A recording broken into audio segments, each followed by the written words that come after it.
La luz azul del monitor era la única compañía en la penumbra del ático.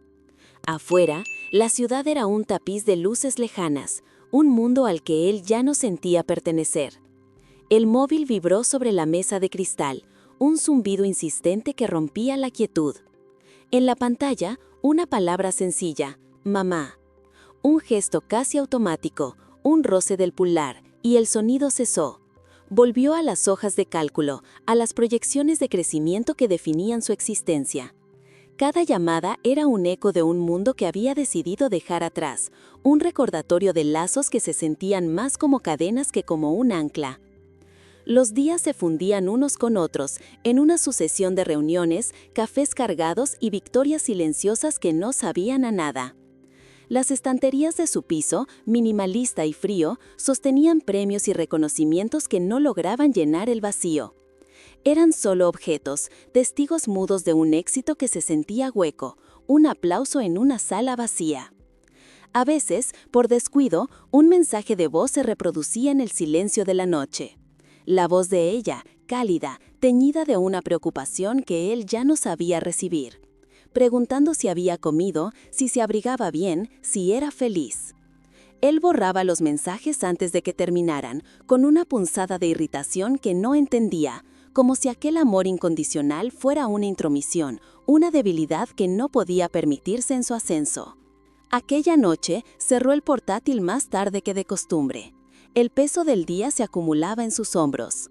Se sirvió un vaso de agua en la cocina, contemplando su reflejo en la ventana oscura. Un extraño con su misma cara le devolvía la mirada, con los ojos cansados y vacíos.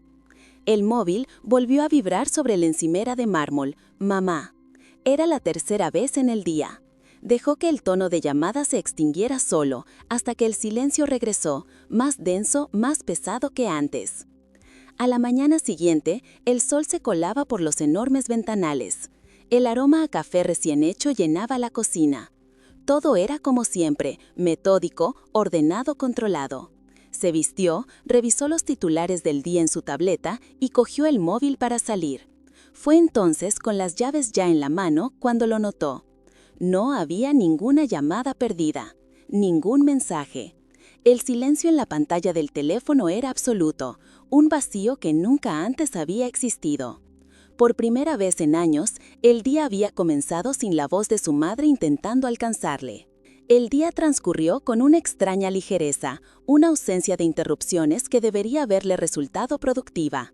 Sin embargo, en medio de una reunión crucial, mientras se discutían cifras millonarias, su mirada se desvió hacia el móvil sobre la mesa de caoba. Silencio.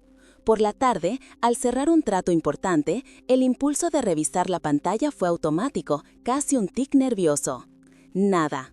El silencio ya no era paz, era un vacío que resonaba en sus oídos, más fuerte que el bullicio de la ciudad a través de la ventana de su oficina. Aquella costumbre que tanto le irritaba, la llamada insistente que siempre llegaba a la hora de comer, no se produjo. Comió solo, en un restaurante de lujo, rodeado de gente, pero sintiendo una soledad que no recordaba haber experimentado antes. Cada vez que oía un teléfono sonar cerca, un músculo en su mandíbula se tensaba, una mezcla de esperanza y temor que no sabía descifrar.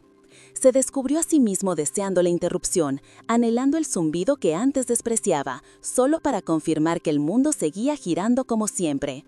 Pero el mundo había cambiado de eje sin pedirle permiso. Al volver a casa, la penumbra del ático le pareció más fría, más vacía. Las luces de la ciudad ya no eran un tapiz lejano, sino un recordatorio de millones de vidas conectadas mientras la suya se había desprendido de su único anclaje. Dejó el maletín en el suelo y por primera vez en años sintió el impulso irrefrenable de ser él quien llamara. Su pulgar tembló sobre el contacto de mamá, una palabra que ahora parecía pertenecer a otro idioma, a otro hombre. Justo cuando su dedo iba a presionar la pantalla, el móvil cobró vida. Pero el nombre que se iluminó no era el suyo, era su tío, el hermano de ella. Un sudor frío le recorrió la espalda. Descolgó y antes de que pudiera decir nada, la voz rota al otro lado pronunció las palabras que derrumbarían su universo. No hubo preguntas sobre su trabajo, ni sobre si había comido. Solo una frase, cargada de una urgencia que helaba la sangre. Tu madre ha tenido un derrame. Estamos en el hospital. No responde. El teléfono se deslizó de su mano, impactando contra el suelo de mármol con un golpe seco. Se quedó inmóvil, mirando el aparato en el suelo, ahora tan silencioso como había deseado. El eco de aquellas palabras rebotaba en las paredes de su éxito, en los premios de las estanterías, en el reflejo de un hombre que lo había conseguido todo, solo para darse cuenta de que acababa de perder lo único que de verdad importaba. El mundo se recompuso en un instante de acción febril, las llaves, el maletín olvidado en el suelo, la carrera por el pasillo. El viaje en coche fue un borrón de luces y bocinas, un túnel a través de una ciudad que ya no veía. Cada semáforo en rojo era una tortura, cada segundo un eco de los años de silencio que ahora le gritaban en la cara. El hospital era un laberinto de pasillos blancos y un olor antiséptico que se adhería a la ropa y a los recuerdos. Encontró a su tío junto a una máquina de café, con los hombros hundidos y la mirada perdida. No hubo reproches en su voz, solo un cansancio infinito que pesaba más que cualquier acusación. La vio a través del cristal de la UCI. Ya no era su madre, la mujer de la voz cálida en los mensajes borrados.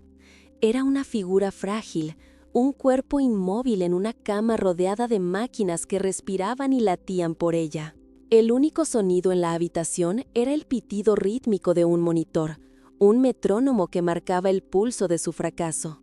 Entró, y el silencio que tanto había anhelado se convirtió en su peor enemigo.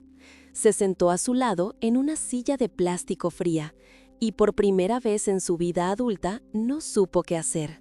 Su mundo de cifras, de estrategias y de victorias se había reducido a aquella habitación estéril, a una mano que no podía sostener la suya. Los primeros días fueron un purgatorio de espera. Apagó su móvil del trabajo, ignoró las llamadas de su asistente, los correos urgentes que se acumulaban. Su único calendario era el cambio de turno de las enfermeras. Su única meta era ver un parpadeo, un movimiento, una señal. Aprendió a hablar con ella. Al principio, sus palabras eran torpes, informes del tiempo, noticias sin importancia. Pero poco a poco, el muro de su ego se fue requebrajando. Empezó a contarle cosas de su infancia, recuerdos que creí olvidados, anécdotas que ella siempre le contaba y que él nunca escuchaba de verdad. Le leía los libros que ella tenía a medias en su mesilla de noche, con la voz rota, llenando el silencio con las historias que ella amaba. Fue a su casa para buscar algunas fotos. El piso olía a ella, a su perfume suave, a la comida casera que él siempre rechazaba. Cada objeto era un testimonio de una vida vivida en su ausencia. Vio las fotos de sus cumpleaños en las que él no estaba, los dibujos de sus sobrinos que él no conocía, los pequeños trofeos de sus campeonatos de cartas con sus amigas. En su agenda, junto a las citas del médico, había anotaciones casi diarias. Llamar a mi hijo. Su vida, que él había considerado pequeña y sin importancia, se reveló como un universo de afectos y conexiones del que él se había excluido voluntariamente. Se dio cuenta de que mientras él construía un imperio de cristal, ella había estado tejiendo una red de amor para sostenerle si alguna vez caía. Y él acababa de caer. Volvió al hospital con una caja de recuerdos. Colocó una foto de ambos, de cuando él era un niño sobre sus hombros, en la mesita junto a la cama. Puso su música favorita, suave, en el altavoz de su móvil. Pasaba las noches en vela, sosteniendo su mano, sintiendo la piel frágil, contándole sus miedos, sus arrepentimientos, sus promesas. Le confesó el vacío de sus triunfos, la soledad de su ático. Le pidió perdón, no una, sino cientos de veces, susurrando al oído de una mujer que quizá ya no podía escucharle. Era un monólogo de redención, una oración laica en la catedral del silencio. No esperaba respuesta, solo necesitaba vaciar el veneno de su egoísmo. Una noche, agotado, con la cabeza apoyada en el borde de la cama y su mano entrelazada con la de ella, se quedó dormido. Y entonces, en la quietud profunda de la madrugada, sintió una presión casi imperceptible, un latido, un eco de vida que respondía al suyo. Abrió los ojos de golpe. El pulso en su muñeca, donde la mano de ella descansaba, no era una ilusión. Era una pregunta, una respuesta, el primer hilo de luz en una oscuridad infinita. Aquella leve presión fue el inicio del camino de vuelta. No el regreso a la vida que conocían, sino el nacimiento de una completamente nueva, una construida sobre los escombros de la anterior. Los meses que siguieron fueron un lento amanecer. Las palabras volvieron a ella como pájaros asustados, primero en susurros, luego en frases rotas, que él aprendió a descifrar como si fueran el mapa de un tesoro. Él cambió las salas de juntas por las de rehabilitación, cambió las proyecciones de crecimiento por los pequeños avances diarios. Celebró el día que ella pudo sostener una taza por sí misma con más euforia que cualquier contrato millonario. Descubrió que la verdadera fuerza no residía en cerrar un trato, sino en tener la paciencia para esperar a que ella encontrara la palabra justa, sin interrumpirla, sin meterle prisa. Vendió el ático, aquel mausoleo de cristal y soledad. Los premios acabaron en una caja, y la caja en el olvido. Se mudaron a una casa con jardín, un lugar donde el silencio no era un vacío, sino el lienzo sobre el que sonaba el canto de los pájaros y el murmullo de sus conversaciones. Él aprendió a cocinar, a recrear los platos de su infancia cuyo sabor había olvidado. Y en el proceso se encontró a sí mismo, al niño que un día fue, al hombre que siempre debió haber sido. Su imperio ya no eran los números en una pantalla, sino el calor de la mano de su madre en sus hombros mientras paseaban bajo el sol de la tarde.